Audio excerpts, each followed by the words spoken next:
ஜம்பு பிரகடனம் 1801 ஸ்ரீரங்கம் கோயில்ல போய் ஒட்டிடுறார். ஜம்பு பிரகடனம் என்கின்ற வார்த்தை ஒட்டிட்டு வந்துடுறார். அதையெல்லாம் மக்கள் எல்லாம் போய் படிங்கிறார். அதை மட்டும் உங்களுக்கு படித்து காட்ட வேண்டும் என்று விரும்புகின்றேன்.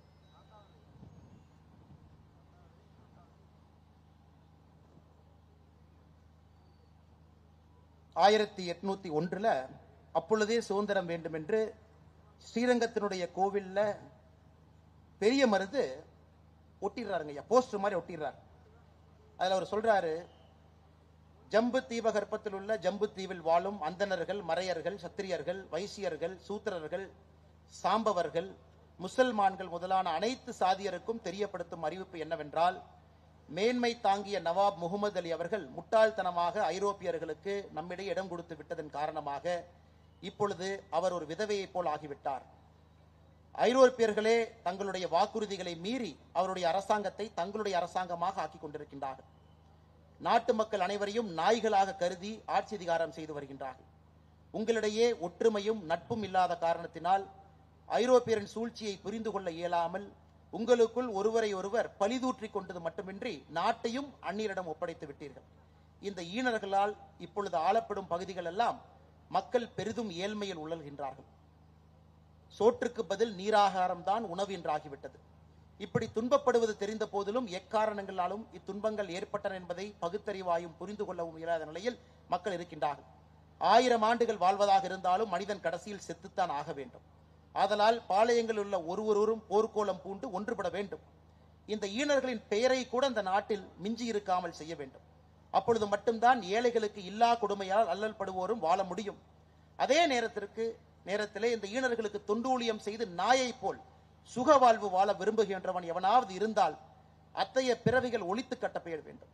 அதனால் மீசை வைத்துக் கொண்டிருக்கக்கூடிய நீங்கள் எல்லோரும், அதாவது இராணுவம் அல்லாத மற்ற தொழில்களில் ஈடுபட்டிருக்கும் நீங்கள் அனைவரும் மற்றும் ஈனமான அந்நியன் கீழ் தொண்டு புரியும் சுபோதரர்கள், அவில்தார்கள், நாயக்கர்கள், சிப்பாய்கள் மற்றும் போர்க்கருவிகளை பயன்படுத்தும் அனைவரும் உங்களிடம் வீரம் இருந்தால் அதை கீழ்கண்டவாறு நீங்கள் வெளிப்படுத்த வேண்டும்.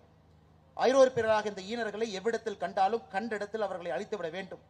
இந்த ஈனர்களுக்கு எவனொருவன் தொண்டூழியம் செய்கின்றானோ அவனுக்கு இறந்த பின் மோட்சம் கிடையாது என்பதை நான் உறுதியாக கூறுவேன்.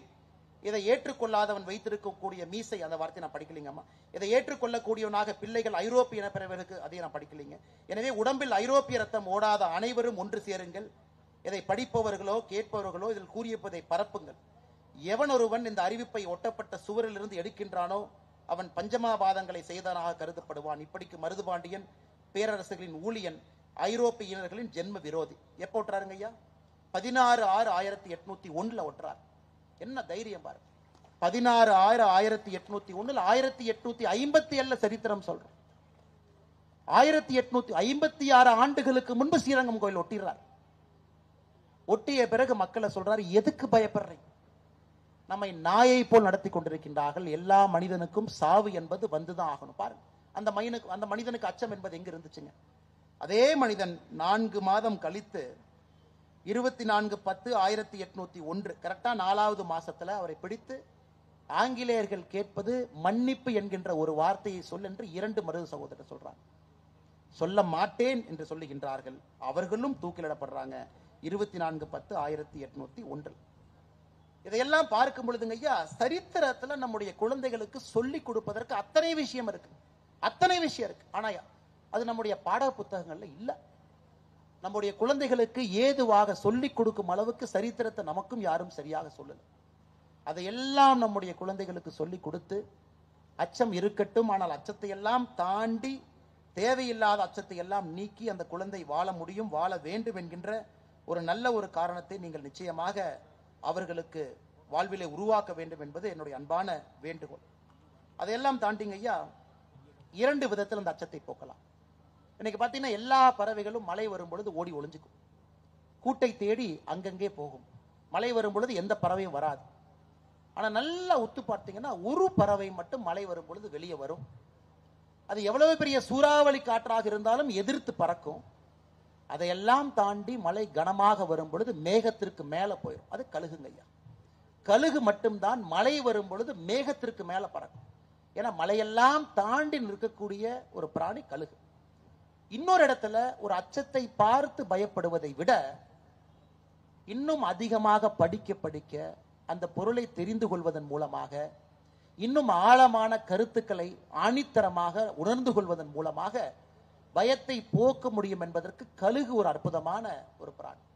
ஆனா கழுகு பாத்தீங்கன்னா ஐயா, சூறாவளி காற்று வரும் பொழுது எல்லா பறவையும் ஓடிடும். ஆனா கழுகு மட்டும் தன்னுடைய ரக்கைய ஒரு 30 டிகிரி ஆங்கிள் மேல வச்சுக்குங்க ஐயா. அந்த சூறாவளி காற்று அடிக்கும் பொழுது நேரா கழுகு பறக்கும் பொழுது ரக்கை 30 டிகிரியில் இருக்கும்.